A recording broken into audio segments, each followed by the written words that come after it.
The letter came in a plain white envelope.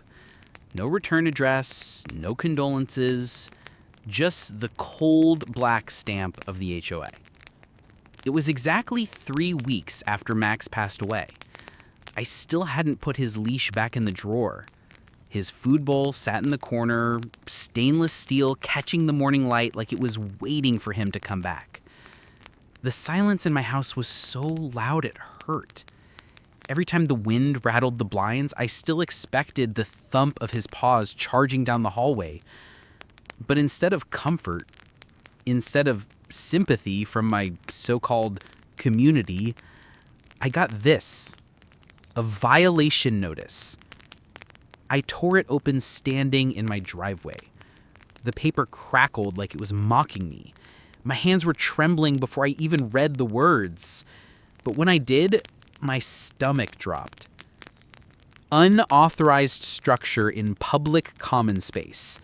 Remove immediately. Non-compliance will result in fines of $100 per day. Not a single word about my loss. Not even a sorry for your pet. Just a demand. A threat. That's when I realized this wasn't just about a statue. This was about power. You see, Max wasn't just a dog. He was family. I found him 12 years ago on the side of Route 17. Someone had dumped him, half-starved and terrified. He ran when I opened my truck door. But when I held out a half-eaten sandwich, he crept closer, tail tucked, ribs poking out. The moment he let me pick him up, I knew. I wasn't rescuing him, he was rescuing me. Through the years, Max sat beside me when my marriage fell apart. He stayed curled up at my feet through nights when I thought I couldn't keep going. He never judged, never asked for more than a walk, a bowl of food, and a scratch behind the ears. When I was diagnosed with cancer 4 years ago, I remember coming home after my first round of chemo. I collapsed on the couch, nauseous, shaking, barely able to lift my head. Max jumped up, laid his chin on my chest, and just stared into my eyes like he was saying, "I'm here. We'll get through this." That dog wasn't just my pet. He was my anchor, my therapist, my family. So when his heart finally gave out, I couldn't let him just disappear. I wanted something permanent, something that honored him the way he honored me. That's why I commissioned the statue. It wasn't some gaudy monstrosity like the HOA later claimed. It was a simple bronze piece, no taller than my knee. A sitting retriever, ears perked, tail curled neatly by his side. The sculptor even captured the little tilt of his head Max always had when he was listening for the garage door. I placed it in the park, right under the oak tree where Max and I sat countless evenings, watching kids play and the sun dip behind the houses. That spot was ours. That statue wasn't just art. It was a reminder of love, loyalty, and years of memories. Neighbors stopped to admire it. Some even left flowers after Max passed, small tokens tied with notes like, "Rest easy, good boy," or "We'll miss you seeing you, Max." Kids patted the bronze head on their way to the swings. For a while, it felt like Max was still part of the community. But apparently not everyone agreed. The day that letter arrived, I felt like someone had punched me straight in the chest. I was barely holding myself together, and now the HOA, the people who were supposed to represent our community, were treating my grief like a code violation. As I stood there with that letter in my hand, I remembered the smell of freshly cut grass wafting from across the street. HOA Karen, as everyone called her behind her back, was out pruning her roses, watching me with that smug little smile she always wore. She didn't say a word, but the way she adjusted her sunglasses and turned her nose up told me everything I needed to know. This wasn't a mistake. This was personal. And that's when the anger started to replace the grief. Let me ask you something. What would you do if your HOA tried to erase the memory of the most loyal companion you ever had? Would you back down? Would you move the statue to your backyard and pretend it didn't matter? Or would you fight? Because me? I wasn't about to let some perfume-soaked busybody erase Max's memory like he was trash to be hauled away.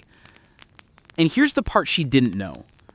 The very ground she strutted across every morning, that park she claimed as community property, didn't belong to the HOA at all. My family donated it decades ago before she ever thought about moving into this neighborhood. The oak tree shading Max's statue, my father planted it when I was a boy. The land beneath it, still tied to the Miller family name.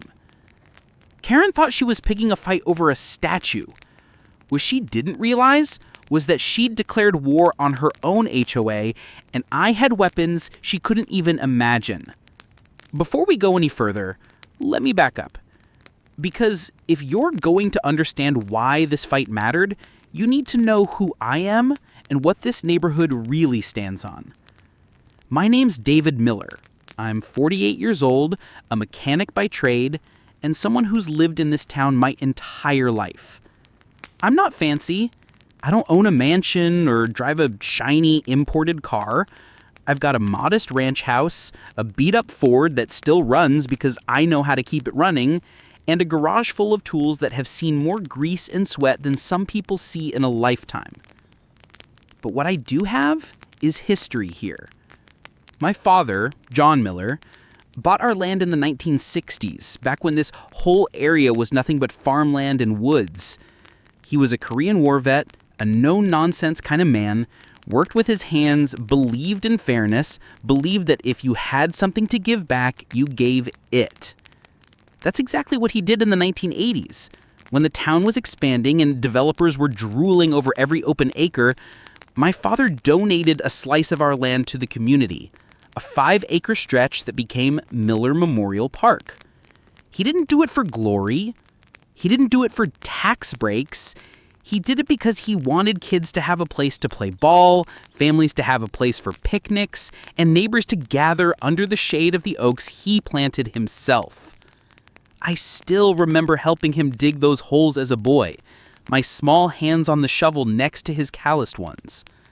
"These trees will outlive us, son," he said, and that's the point. Leave something behind. That land, our land, was supposed to represent community, connection, legacy. So when Karen strutted in decades later, acting like she was the queen of a castle she didn't even build, I couldn't help but think, lady, you're standing on ground my father gave you out of kindness, and you dare tell me my dog's memorial doesn't belong here? Now, about Max. Max wasn't just a pet. He was family. Plain and simple.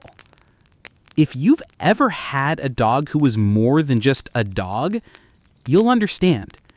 And if you haven't, well, maybe you won't. But I'll try. I found Max 12 years ago. I was driving home from a late shift, headlights catching a pair of eyes on the roadside. He was skin and bones, trembling, too scared to even bark. I pulled over, coaxed him with the half of a burger I had left. He crept closer, ribs poking through his fur, tail tucked so tight it nearly disappeared. When I finally scooped him up and set him in the cab of my truck, he gave this little sigh, like he was saying, "Okay, I'm safe now." From that night on, he was my shadow. When my marriage fell apart, Max was there. When the house got too quiet, he filled it with the sound of paws on hardwood floors or his steady breathing at the foot of my bed. When I lost my job at the factory, it was Max who kept me sane, nudging me out of bed for morning walks, reminding me that routine and responsibility mattered. And when the doctor told me I had cancer, I'll be honest, I broke. I thought I was done. I thought life was taking me out. But Max wouldn't let me give up. He'd curl up beside me after every treatment, eyes locked in my eyes like he was saying, "I'm here. We'll get through this." That dog wasn't just a pet.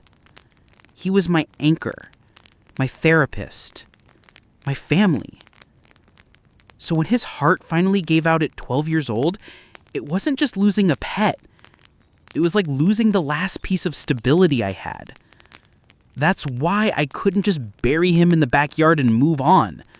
That's why I worked with a local sculptor, a guy who understood what it meant to capture a spirit in metal.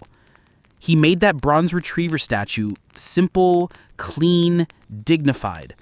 It wasn't decoration, it was memory made solid. I placed it under the oak in Miller Park, the oak my father planted in my lap while I sipped a beer and watched kids chase fireflies. That wasn't just a statue. That was a chapter of my life carved in bronze. At first, people understood. Neighbors left flowers. Kids touched the bronze head like it was good luck before running to the playground. Again, but it didn't take long for the wrong eyes to notice. Our self-appointed HOA president, who acted more like a dictator than a neighbor. She'd just moved in a few years back, bought one of those oversized McMansions with the imported fountain out front. She was the kind of woman who held her Starbucks cup like it was a crown jewel, always talking about community standards and property values. To Linda, Max's statue wasn't a memorial. It wasn't love. It wasn't memory. It was unsightly. She claimed it clashed with the park's aesthetic, said it could set a precedent for other neighbors trying to litter common space. Can you believe that? My dog's memory reduced to litter? The same ground her designer heels clicked across every morning? The same park my father gave freely? She acted like it was hers to control. And that's when I realized something important. This wasn't just about a statue anymore. This was about legacy. My father's legacy. Max's legacy. My legacy. Linda thought she could erase all of that with one HOA violation letter. But what she didn't know was that my family still had rights, legal rights, over that land. Rights she was about to run headfirst into. Every story like this has a villain. And in my neighborhood, her name was Linda Peterson. Now, if you've never dealt with someone like Linda, let me paint you a picture. She's in her early 40s, but tries to pass for late 20s with the help of too much Botox and spray tans that look like they were applied with a paint roller. She drives a white Lexus SUV, always spotless, and somehow manages to hold her Starbucks cup like it's a royal scepter. Her perfume? Overpowering. You smell it before you see her. A thick, choking cloud of synthetic flowers that announces Karen is coming. But it wasn't her looks that made her infamous. It was her attitude. Linda didn't just move into Willowbrook Estates, she decided to own it. Within a year of buying her McMansion, she campaigned for HOA president. Not because she cared about the community, but because it gave her power. And once she had that power, she wielded it like a weapon. At first, it started small. A warning letter if someone left their trash can out past 6 p.m., a fine for a mailbox that wasn't painted the exact HOA-approved shade of beige, a nasty note if your grass grew a half-inch higher than the regulation. One neighbor, the Thompsons, got fined for having too many lawn decorations. Apparently 2 garden gnomes and a bird bath was clutter. Another family, the Rodriguezes, got written up because their teenage son parked his car on the street overnight instead of in the driveway. And Linda loved it. She strutted around like a queen, inspecting her castle, waving her clipboard like a sword, always talking about community standards and protecting property values. But what she really meant was, I want control. Now, don't get me wrong, HOAs can serve a purpose. They're supposed to maintain order, keep the neighborhood looking nice. But under Linda's rule, it wasn't about order, it was about ego. She'd walk through the park every morning with her little designer jogging suit, sunglasses perched on her nose, fake smile plastered on her lips, always checking in on people, always just making sure things are in compliance. You know the type. She'll smile to your face while taking notes on how long your grass is, then send you a fine the next day. Neighbors started calling her the sheriff, but not in a good way. More like the sheriff of Nothingham, because she was always policing the smallest, pettiest details. So when she saw Max's memorial statue under the oak tree, I should have known she wouldn't let it slide. To me, it was a simple, heartfelt tribute. To Linda, it was non-compliant. She didn't see the little bronze retriever as a symbol of love or loyalty. She saw it as clutter, a threat to her perfect little vision board of manicured lawns and cookie-cutter houses. And let me tell you, Linda had a special way of saying things that made your skin crawl. She'd tilt her head, smile wide, and use this sickly sweet voice dripping with fake sympathy. "Oh, David, I understand you're grieving, but we can't just let people clutter up the park with statues.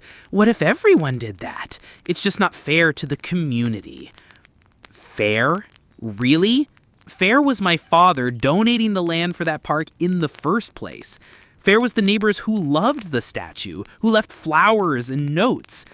But Linda didn't care about fair. Linda cared about control. And she wasn't just controlling, she was a hypocrite.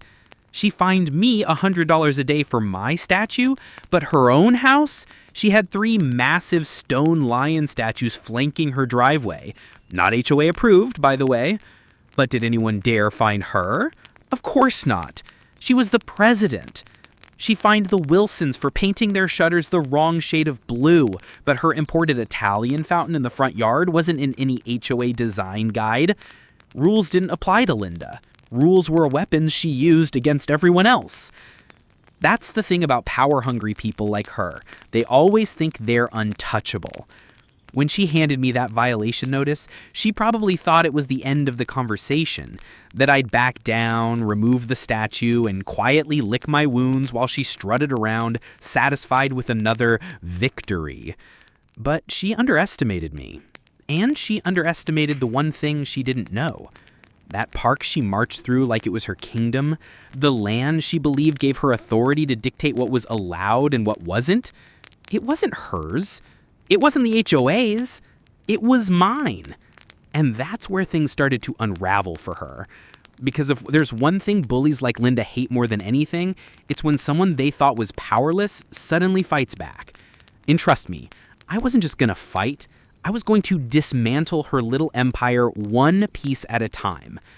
She thought she had me cornered with that $100 a day fine, but what she didn't realize was that I had proof the HOA had no authority over the very ground she was threatening me on. And once I pulled that thread, her whole web of power started to come apart. The violation notice was just the beginning. At first, I thought maybe it was an empty threat, that maybe Linda just wanted to scare me, flex her HOA power, and then move on to harassing someone else. But I was wrong. A week later, I got another letter, this one stamped in bold red ink across the top. Second notice, fines accruing. According to the HOA, I now owed them $700 in accumulated daily fines for failure to remove unauthorized structure. $700 for a statue that didn't hurt anyone? And that was just the start. By week 2, the fines had ballooned past $1,400. By week 3, I was in violation of additional rules I'd never even heard of. Suddenly, they were accusing me of neglecting my lawn. Funny, because my grass was cut short enough to pass a military inspection. Then it was improper storage of equipment. My ladder leaning against the side of my garage apparently counted as a visual nuisance. Every time I checked the mail, it felt like another gut punch. Another letter, another demand, another fine. I started to wonder if they were trying to break me down with sheer harassment. And if I'm honest, for a while it worked. One evening, I sat at the kitchen table with a stack of violation notices spread out in front of me. My hands were clenched into fists, knuckles white, veins bulging. I could feel the rage bubbling in my chest, hot and bitter. And then I looked over at Max's leash still hanging by the door, his food bowl still in the corner, the statue under that oak tree. And I thought, no, not this time. You're not taking this from me. Now, here's where it got interesting. You see, Linda's smugness was her weakness. She thought I was ignorant. She thought I'd roll over and comply. But she underestimated me. And she underestimated the one thing she didn't know. That park she marched through like it was her kingdom, the land she believed gave her authority to dictate what was allowed and what wasn't, it wasn't hers. It wasn't the HOA's. It was mine. And that's where things started to unravel for her. Because if there's one thing bullies like Linda hate more than anything, it's when someone they thought was powerless suddenly fights back. And trust me, I wasn't just going to fight.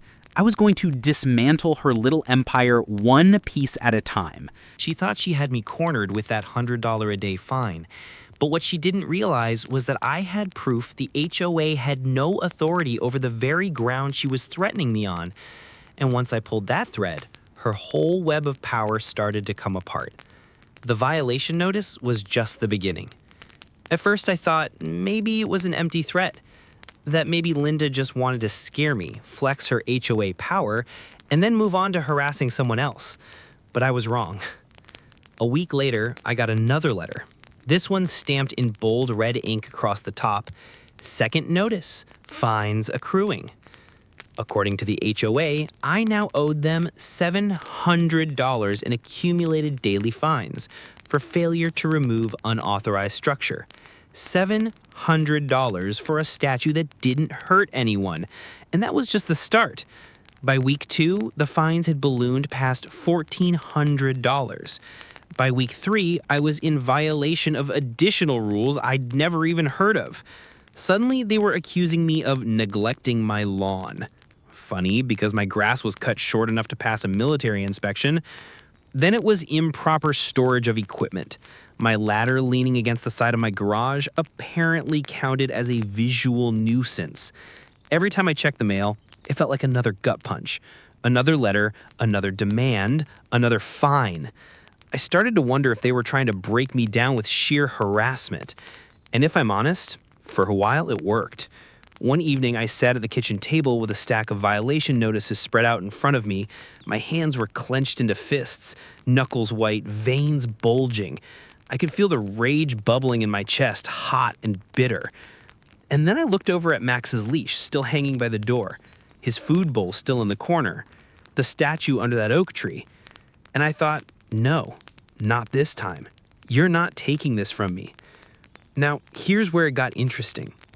You see, Linda's smugness was her weakness. She thought I was ignorant. She thought I'd roll over and comply. But she underestimated one thing about me. I pay attention. I started digging through my father's old files in the garage. Faded manila folders stacked in milk crates, papers smelling faintly of dust and motor oil. He never threw anything away. That's when I found it. A deed. The original documentation from when my father donated the land for the park. Signed, dated, and stamped by the county clerk. And guess what? The deed came with conditions. Condition number 1, the land could only be used for public enjoyment. Condition number 2, the HOA had no governing authority over it. My father had specifically written in that the city, not any private association, was the only entity with jurisdiction. I sat there staring at the paper, my heart pounding in my ears. Linda's entire case against me just evaporated in one sheet of paper. That statue wasn't an unauthorized structure. It was on land she didn't even control. I could practically hear Max's bark in the back of my mind, like he was saying, "Attaboy, we've got her now." But I didn't stop there, because once you start pulling on a thread, you never know how much will unravel. So I filed a public records request with the city clerk's office for HOA financials. It was something a buddy of mine, who had had his own HOA battle years earlier, recommended. If you want to find their weak spot, follow the money. And oh, did I find something. Buried in pages of spending reports was a line item for landscaping services, $15,000. Except it wasn't for the park, or the clubhouse, or common areas. No, it was for Linda's address. She'd used HOA funds to upgrade her personal yard, new sod, imported shrubs, even decorative lighting, all paid for with money squeezed out of her neighbors' pockets. She was fining people for garden gnomes while secretly funneling their money into her own personal landscaping project. That was mini twist number 2. And while I was still processing all of this, something else happened. A city zoning officer stopped by my house one afternoon. His name was Mark, a no-nonsense guy in steel-toed boots who'd worked in the department for 20 years. He said, "Mr. Miller, I just came from a meeting where your HOA filed a complaint about that statue in the park. They wanted us to issue a zoning violation." I braced myself for more bad news. But then Mark smirked. "I looked into it. That land isn't theirs. It's under city jurisdiction. Your HOA has no legal standing. Thought you should know." It was like a weight lifted off my shoulders. Mini twist number 3, the city itself confirmed what my father's deed already said. Linda had zero authority over Max's statue. But I didn't run straight to her with this information. Oh no, because if I've learned anything in life, it's that sometimes the best move is patience. Bullies like Linda, they dig their own graves. You just have to let them keep shoveling. So I stayed quiet. I kept collecting letters. I kept documenting every violation notice, every fine, every Facebook post she made trashing me. All the while I was building a case. And I knew, sooner or later, she was going to push too far. And sure enough, she did. Because when Linda organized her next HOA meeting, she didn't just come after me. She tried to turn the whole neighborhood against me. That's when I decided it was time to flip the script and expose her for what she really was. The next HOA meeting was standing room only. I hadn't been to one in years. Frankly, most of us avoided them unless there was no other choice. They were usually just Linda's one-woman show, her lecturing about paint colors and trash can placement, while the board nodded like bobbleheads.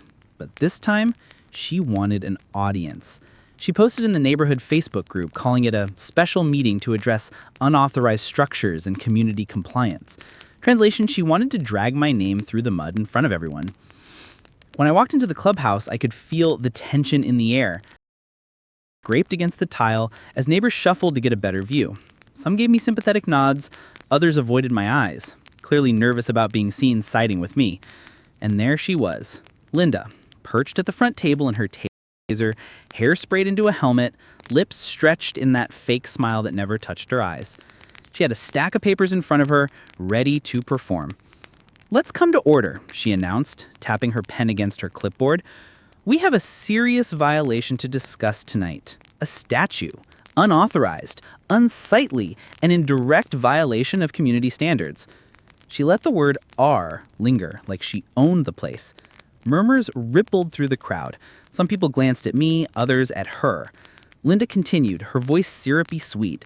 "While we sympathize with Mr. Miller's loss, we cannot allow personal grief to override community guidelines.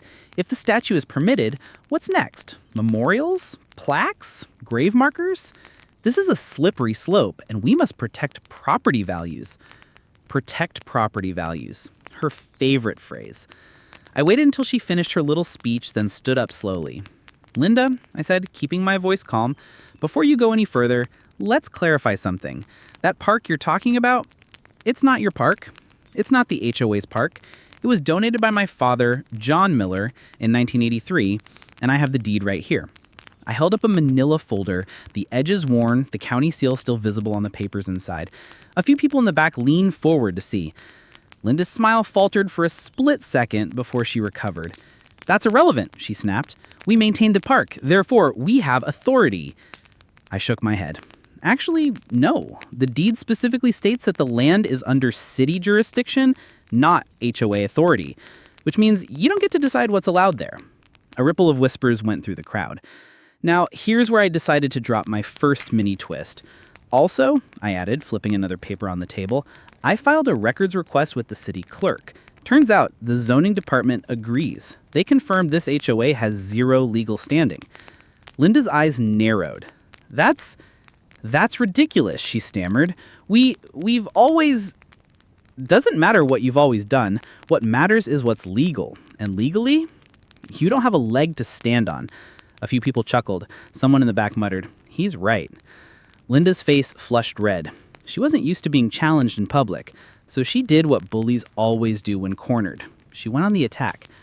Fine, she hissed, her voice rising. If you want to play games, Mr. Miller, we'll escalate. We'll involve attorneys. We'll double your fines until you comply. You think one deed is going to stop us? She slammed her clipboard down on the table for emphasis. That's when I smiled, because it was time for mini twist number 2. I'd be careful with that attorney talk, Linda, I said, because while I was digging through records, I also looked at HOA financials. Do you know what I found? I paused for effect, letting the silence stretch. Every eye in the room was on me. $15,000. That's how much HOA money was spent on landscaping at your house. The room erupted in gasps. A couple of people audibly said, "What?" Linda's jaw tightened. That's for common improvements." "Really?" I interrupted. "Because I checked the invoices. Every last one of them is tied to your address. Sod, shrubs, decorative lighting. All of it. HOA money. Our money." Now the whispers weren't whispers anymore. They were full-on conversations. Neighbors turning to each other, angry, confused. One woman stood up and shouted, "I just paid a $500 assessment for road repairs. Why is my money paying for your yard?" Linda tried to talk over them, her voice shrill. "This is slander. He's twisting the facts. None of this is true." But she'd lost control of the room. I leaned forward, my voice steady. "It's all documented, and I've made copies for anyone who wants them." I dropped a small stack of papers onto the front table. Within seconds, people were rushing forward to grab them. Linda looked like she was about to explode. And that's when I hit her with mini twist number 3. "One more thing," I said, holding up my phone. "You wanted the city involved? Good news. They already are. I spoke directly with zoning and they confirmed on record Miller Park is not under HOA jurisdiction, which means every fine you've issued against me for that statue isn't just invalid, it's harassment." The room went silent. Linda's face went pale. And in that silence, I asked the one question that shifted everything.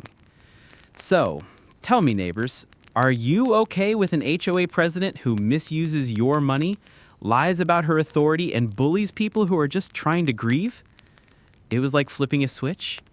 People who'd been afraid to speak up suddenly found their voices. "I'm done paying her fines," one man said. "We should call for a vote," another shouted. Even some of her longtime allies looked uncomfortable, avoiding her eyes. Linda tried to regain control, banging her pen on the table like a gavel. "This meeting is adjourned," she screeched. But the damage was done. She thought she'd humiliate me in front of the neighborhood. Instead, she exposed herself. And the best part?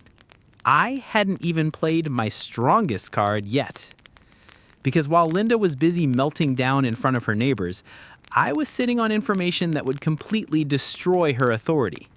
And when the next showdown came, she wouldn't just lose face, she'd lose everything. The HOA meeting was bad enough for Linda, but it wasn't the end. Not by a long shot. If anything, it was just the warm-up. Because within days of that meeting, the neighborhood was buzzing. People were furious about the landscaping funds, furious about the lies, and most of all, furious that she thought she could fine me for a statue in a park she didn't even own. But Linda, she doubled down.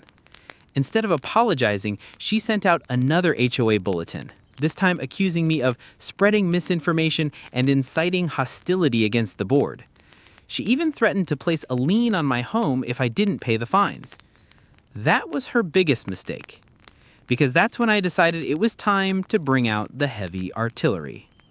I called the city zoning officer, Mark, the same guy who'd warned me before. I told him what was happening, and he agreed to attend the next HOA meeting as an official representative. He even suggested bringing a reporter from the local paper who'd been covering HOA corruption cases. Perfect. If Linda wanted a war, she was about to get one. The next meeting was the most crowded I'd ever seen. Cars lined the street outside the clubhouse. Neighbors packed the room, some standing in the back, arms crossed, faces tight with anger. Linda walked in late, heels clicking like gunshots, fake smile plastered on her face.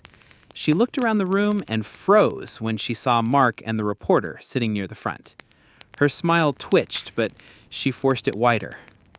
"Let's come to order," she said, her voice wavering just slightly. "We have important business tonight." Oh yes, we did.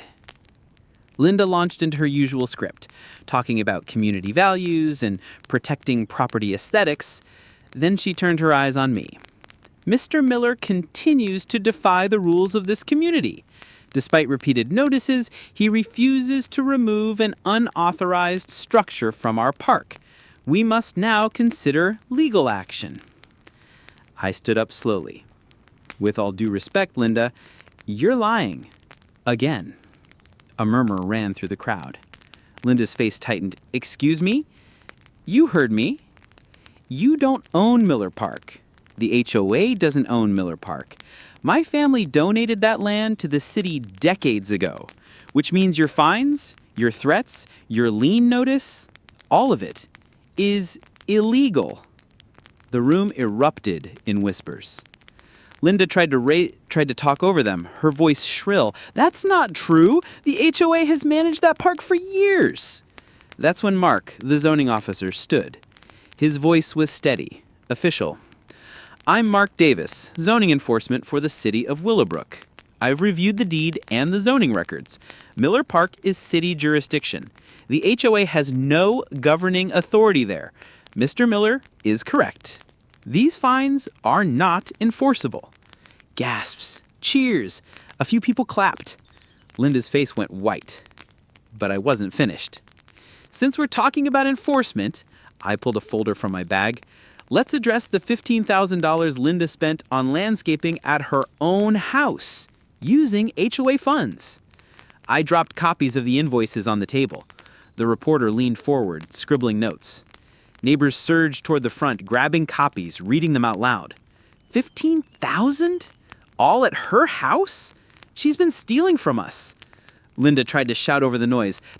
Those are improvements for the community." "Funny," I said, "because the invoices list your home address, Linda. Sod, shrubs, decorative lighting, all of it. HOA money. I've already sent copies to the city auditor." The crowd erupted. People were yelling now, demanding answers. One man shouted, "You fined me $200 for leaving my trash can out, and you use my money to plant bushes at your house?" Linda's voice cracked. "This is slander. He's lying." But then the reporter stood up, holding one of the invoices high. "Ma'am, this is public record. I'll be running a story on this. Care to comment?" Her mouth opened and closed, but no sound came out. That's when I dropped the final hammer. "Neighbors," I said, raising my voice above the chaos, "we have the right to vote out corrupt leadership. Linda has abused her power, misused our money, and harassed homeowners illegally.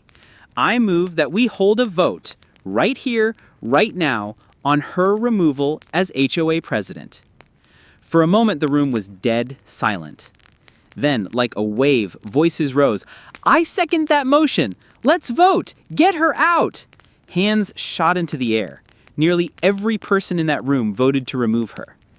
Linda sat frozen, her face crimson, her perfect hair trembling with rage. "It's not valid," she screeched. "This meeting is out of order." But Mark, the zoning officer, shook his head. "It's valid. The bylaws allow for removal by community vote.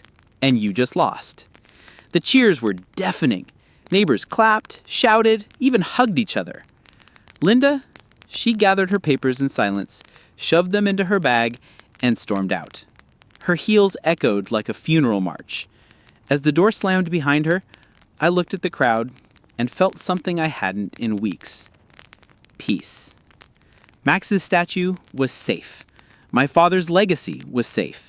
And the community, for the first time in years, was free from Linda's grip. But more than that, it was justice, the kind you could feel in your bones. Linda thought she could erase my dog's memory with fines and threats. Instead, she erased herself. But the story didn't end there, because the fallout from her corruption was just beginning. When the vote was over and Linda stormed out of the clubhouse, it felt like the air itself shifted. For the first time in years, the neighborhood didn't feel suffocated by her rules, her fines, her fake smiles.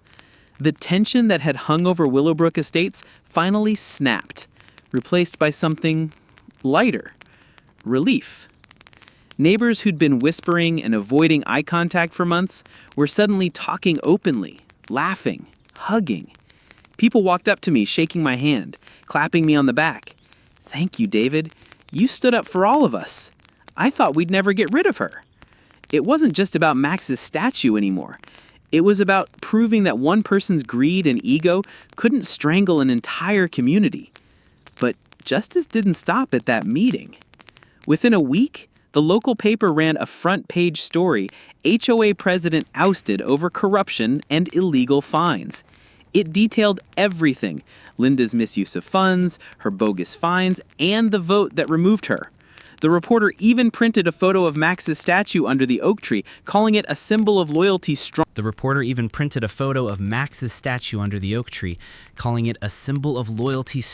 than corruption. Neighbors cut out the article and taped it to their fridges. Someone even laminated a copy and left it at the base of the statue, like it was part of Max's story now. And Linda? Word was she tried to fight back with lawyers, too embarrassed to show her face again. Poetic, isn't it? She wanted control. She wanted power. She ended up losing everything. As for me, I still visit Max's statue almost every evening. Sometimes I bring fresh flowers. Sometimes I just sit on the bench nearby and watch kids play, families gather, dogs chase frisbees across the grass. Every time I see a neighbor pat the bronze head as they walk by, I feel a swell of pride, not just for Max, but for my father, for the legacy he left when he donated that land. That oak tree really did outlive him, just like he said it would. And now Max's memory is rooted there too, carved in bronze, untouchable by anyone who dares try again. There's a peace in knowing the fight meant something, that Max's loyalty was honored, that my father's gift to the community was protected, and that the bully who tried to erase it all was the one erased instead. And you know what? That's the thing about bullies. They always think they're the strongest voice in the room. But the truth is, all it takes is one person standing up to them, one person saying, "Enough." And suddenly, their whole empire crumbles. Now let me ask you something. Have you ever had to stand up to an HOA, a bossy neighbor, or someone who thought they had power over you? What would you have done if someone tried to erase the memory of your best friend, your family member, your pet? I want to hear your stories. Drop them in the comments. Let's see how many of us have gone through the same battles. And hey, if you stuck with me through this whole story, thank you. I tell these HOA revenge stories because I know how many people feel powerless in their own neighborhoods. But trust me, sometimes the little guy wins. If you enjoyed this, make sure to like the video, hit subscribe, and turn on notifications. Because trust me, you don't want to miss what's coming next. Next time, I'll tell you about the HOA that tried to ban Christmas lights and ended up tangled in their own mess. Justice for Max, justice for my father's legacy, and justice for everyone who's ever been bullied by an HOA Karen. Because in the end, love and loyalty always outlast greed and control. Always.